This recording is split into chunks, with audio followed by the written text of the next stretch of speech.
Patrick Mahomes, the heir apparent to the throne, a man who's almost lived in the Super Bowl.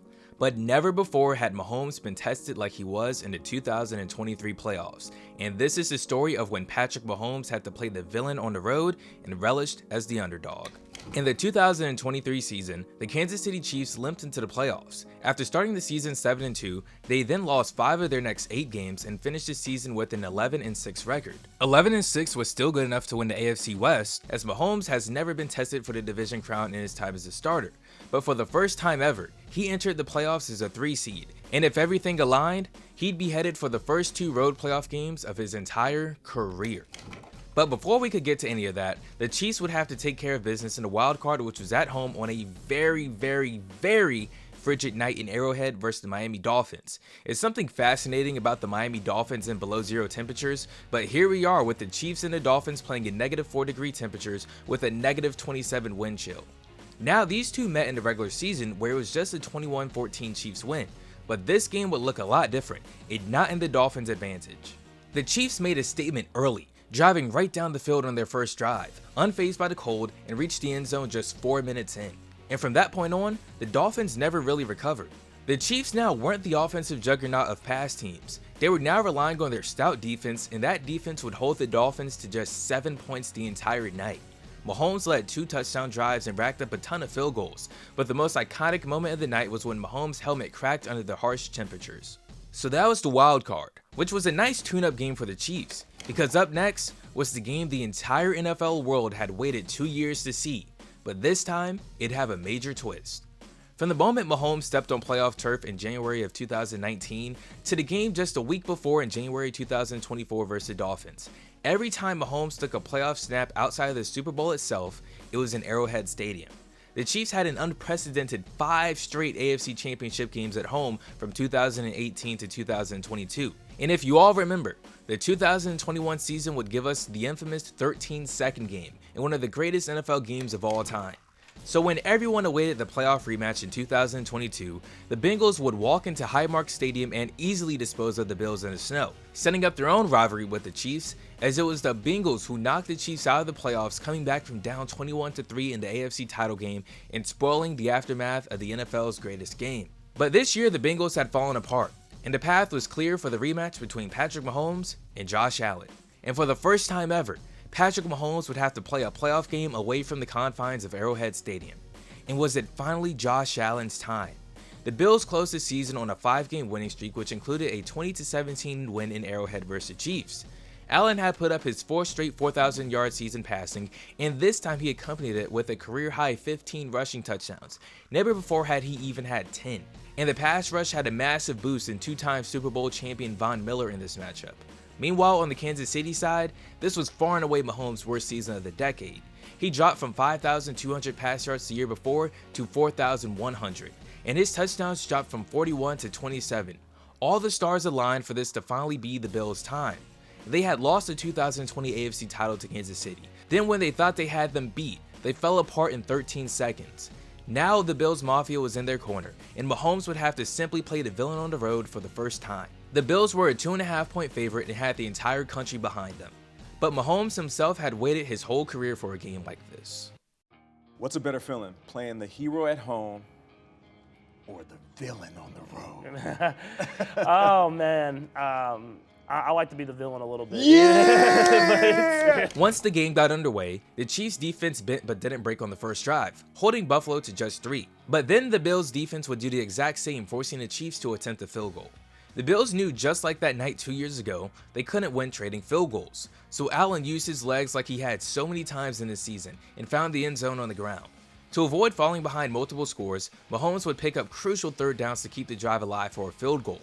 And then the Chiefs' defense started shutting the Bills down. And with a little over 3 minutes to go in the half, Mahomes would find his man Kelsey wide open for a touchdown to take their first lead of the day. But that'd leave enough time for Josh Allen to answer for the second time in this game, and Allen would use his legs for 6, and the Bills took a 17-13 lead into half. So now trailing coming out of half, on the road, Mahomes would use his legs to drive down the field, and once again it was Kelsey getting the Chiefs on the board, and these two were just going back and forth. The defenses had played pretty well in the first half, but the second half looked a lot more like the game 2 years before, and Allen would throw a dart to Shakir in the end zone to retake the lead. But just when the Bills would answer, the Chiefs would answer right back, and Mahomes would have yet another near flawless drive before Pacheco would reach the end zone and take a 27-24 lead. So now could the Bills answer? Well, with the season on the line, they went for the storybook ending and ran a fake punt to Damar Hamlin on 4th and 5, which would be stopped short and became the game's first turnover. And when things seemed they'd get out of reach for the Bills, Mecole Hardman would fumble at the goal line, and the ball would roll through the end zone, and the Bills would escape unscathed. With the chance to now retake the lead, Allen would launch a prayer deep downfield that slipped right through the hands of Stephon Diggs as we approached 8 minutes remaining. After trading punts, it was a 27-24 ball game. And with the chance to tie it, the words that would haunt Buffalo for all these years would come back again, as Bass's kick was wide right from 44 yards out with just a minute 43 to go in the fourth quarter. And somehow, some way, Mahomes and the Chiefs had done it. They went on the road, in Orchard Park, as the underdog, and defeated the Buffalo Bills. But that was just step one, because with the Ravens advancing to the AFC Championship Game, Mahomes would now have to go on the road again, this time in Baltimore, Maryland, versus the league's MVP, Lamar Jackson. According to CBS, the 1-seed Ravens were a 4.5-point favorite in the AFC title game. Mahomes was poised to be an underdog for only the 12th time in his career. The Kansas City Chiefs had not been an underdog of 3 or more points in Mahomes' past 73 starts. The last time the Chiefs were as big as a 4.5-point underdog was the 3rd start of Mahomes' career. But once again, this was a role that didn't present itself often. But when it did, Mahomes had thrived. The Chiefs were 8-3 outright as underdogs with Mahomes under center, and 9-1-1 against the spread in those games. And now Mahomes was looking to make his record an impressive 9-3 as an underdog while en route to his 2nd straight Super Bowl appearance. And we were underway in the Beltway. This was a very defensive game. The Chiefs' defense stepped up right away, and the Chiefs' offense was back with heavy aggression, and just like old times, Mahomes would go to his man Travis Kelce. First a massive 4th and 2 conversion, and then a 19-yard touchdown reception over Kyle Hamilton of all defenders. Mahomes had already silenced the crowd in Baltimore, and now the Ravens would need to answer. And answer they would. Zay Flowers caught a massive 30-yard touchdown reception from Lamar Jackson, and folks, we got a game here. In the next drive, again, we would see Travis Kelce come up big with huge 3rd down conversions, and Pacheco would cap it off for 6. A vintage Mahomes to Kelce performance, and once again the Ravens trailed. But unlike the last drive, the Chiefs' defense would strip sack Lamar Jackson and give Mahomes incredible field position. The difference this time is the Chiefs' aggressive strategy on 4th down would not pay off, and the Ravens' defense escaped unscathed. And the last 2 drives set off a trend for the defenses. We watched punt after punt, and all of a sudden we were down to a minute to go, still in a 14-7 ball game right before half. Mahomes and the Chiefs' offense suddenly found life and got in field goal range for Butker to take claim of a 17-7 halftime lead. So with the entire country against them, a Lamar Jackson please save us trend taking over TikTok, walking into a hostile environment as 4.5-point underdogs, the Chiefs had held the Ravens and the league MVP to just 7 points. And remember when I said this was a defensive game? Well, the 3rd quarter would be fully marked by the defenses. No points were put on the board in the 3rd stanza, and the Ravens offense needed the game's best to arrive onto the scene. So how would Lamar respond with potentially just 15 minutes left in this season? He uncorked the deep ball to Zay Flowers, setting the Ravens up at what would be the 25-yard line after a taunting penalty. And right when it seemed the Ravens were going to make it a 1-score game, Zay Flowers would have the ball knocked out of his outreached arms just centimeters short of the goal line by Snead, and the score would stay 17-7. Mahomes and the Chiefs just had to hold on to the lead for 14 more minutes, and they were going to Las Vegas, Nevada for Super Bowl 58. But the Ravens defense, who had been stifling the Chiefs at every turn of this half, showed up for the Ravens yet again. The Ravens now had to go 99 yards with essentially the season on the line. And as we reached 4th and 3 with everything looking to fall apart, a familiar face in Odell Beckham saved the season. Now the Ravens had found something. Nelson Aguilar made a huge catch and run. And now with momentum driving down the field, Lamar Jackson would make the costly mistake of throwing into triple coverage. And Deion Bush's interception with just 6 minutes to go would make the Raven comeback effort that much harder. Of course, the Raven defense got the stop, and the offense had another chance at chipping away at this deficit. They got it to 4th and 5 and settled for a field goal with 2:34 to go.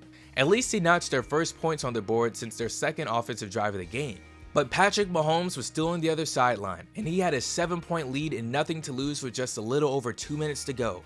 He had been doubted all playoff runs since he stepped foot into Highmark Stadium, but they gave him life, and on a day where things weren't clicking offensively, and he hadn't even put points on the board in over an hour of real time, sitting in unfamiliar territory, he walked up to the line on 3rd and 9 with the Ravens defense scorching hot and ready to give the league's MVP one last chance at tying or even taking the lead with the AFC title on the line.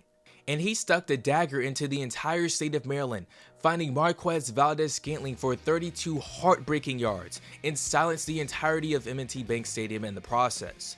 Mahomes, after playing not a single road playoff game in his entire career, had now walked into the house of the AFC's number 1 and number 2 seeds and walked out victorious both times. Versus Baltimore, it wasn't pretty, but it was certainly demoralizing, because just when you thought you had a chance, he took it away on a night he went 30 for 39 for 241 yards, 1 touchdown, didn't turn the ball over, and most importantly, secured the W. Now there was just one more destination left on this uncharted route: the Sin City, Las Vegas, Nevada, Allegiant Stadium, and for once, a familiar foe, the San Francisco 49ers.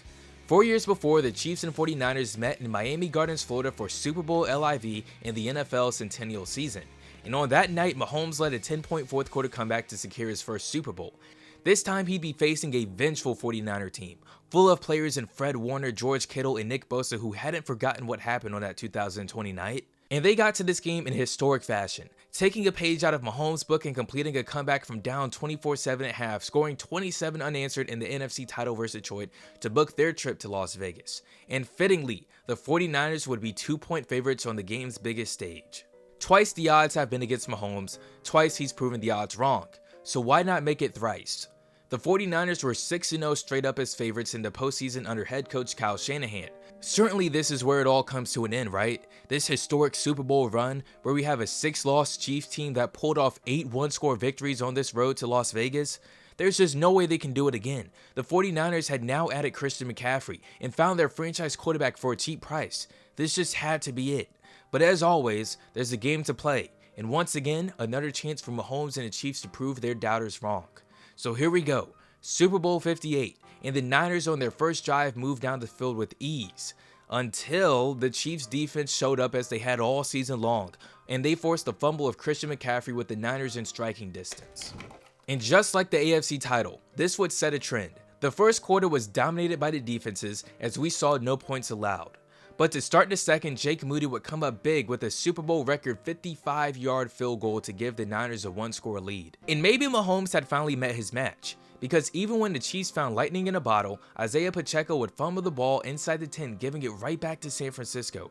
But the Chief defense was going to hold as long as they could, and with 4 minutes till half, they finally broke. And Christian McCaffrey would make up for his first drive mistake with an incredible 21-yard touchdown on a trick play from Juwan Jennings. So now down 10-0 with just 2 minutes till the intermission, Mahomes would finally find something as he led a field goal drive to make it 10-3 at halftime.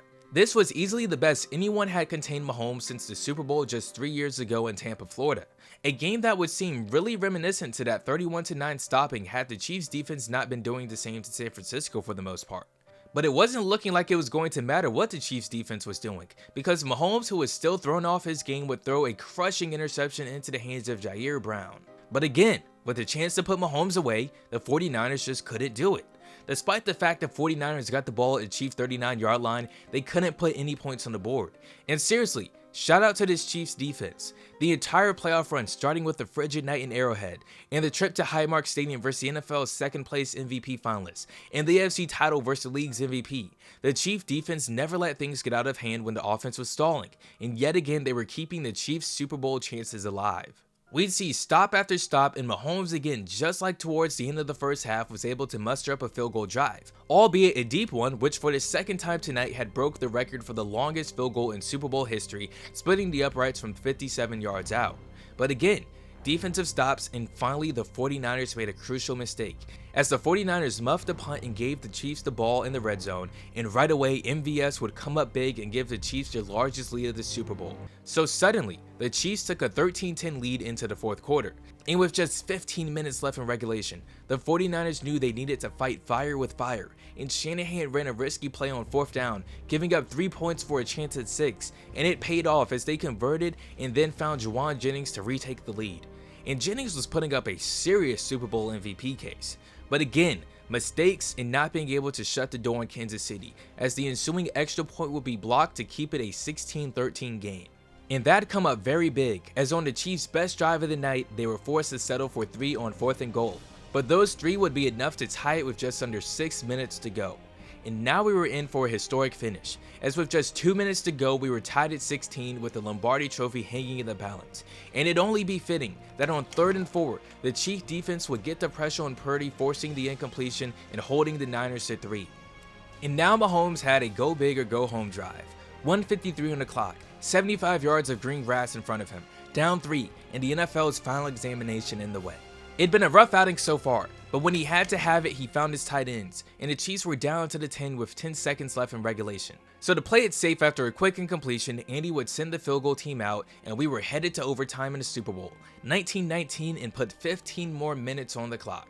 The 49ers started overtime well. Maybe the Chiefs defense just couldn't bail them out one more time. The 49ers drove right down to the Chiefs 8-yard line. But Steve Spagnuolo would stick to what's worked for him best and sent a heavy blitz right in the face of Brock Purdy, not even giving him a chance on 3rd down. And Kyle Shanahan would trust his defense and kick the 3 points. So now the 49ers led 22-19 in overtime, and all that stood in their way of their 6th Lombardi Trophy was one Patrick Mahomes. The last 4 weeks, all the Chiefs and Mahomes had heard was they're not good enough, their time is up, this will be the game it all ends for the year. But every single time they looked right in the face of adversity and responded. And this was the final test. You had to score to keep your repeat hopes alive. If the 49ers stop you, it's all over. 11 white and red jerseys stood in Mahomes and the Chiefs' way of the NFL's first repeat since Brady and the Patriots in 2003 and 2004. The 49ers all night made Mahomes' life a living nightmare. Would they stay the course here, or would Mahomes just find a way to do it again?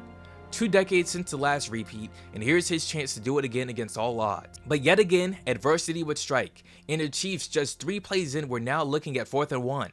If they didn't convert, kiss the repeat goodbye. And who else would it be other than Patrick Mahomes to put the ball in his hands and scramble for the needed yard and some change? The 49ers had their chance, and just like the story all night, they didn't slam the door shut. Mahomes was now facing 3rd and 6, but again, he dug down deep, and versus a staggering 7-man rush, he found Rashee Rice for the 1st down.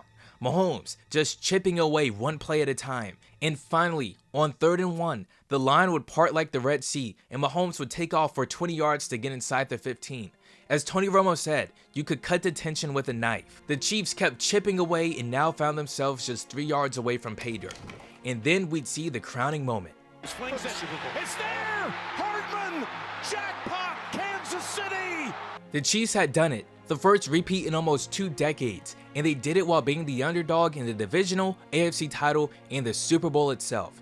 Truly a historic playoff run, and just like all other games in this postseason, it wasn't pretty, but it was effective. The defense did it again. They kept them alive all night, and when they needed their quarterback the most, he showed up going 34 for 46 for 333 yards, 2 touchdowns, and just his lone mistake of the entire postseason with his 1 interception in the longest Super Bowl we'd ever seen.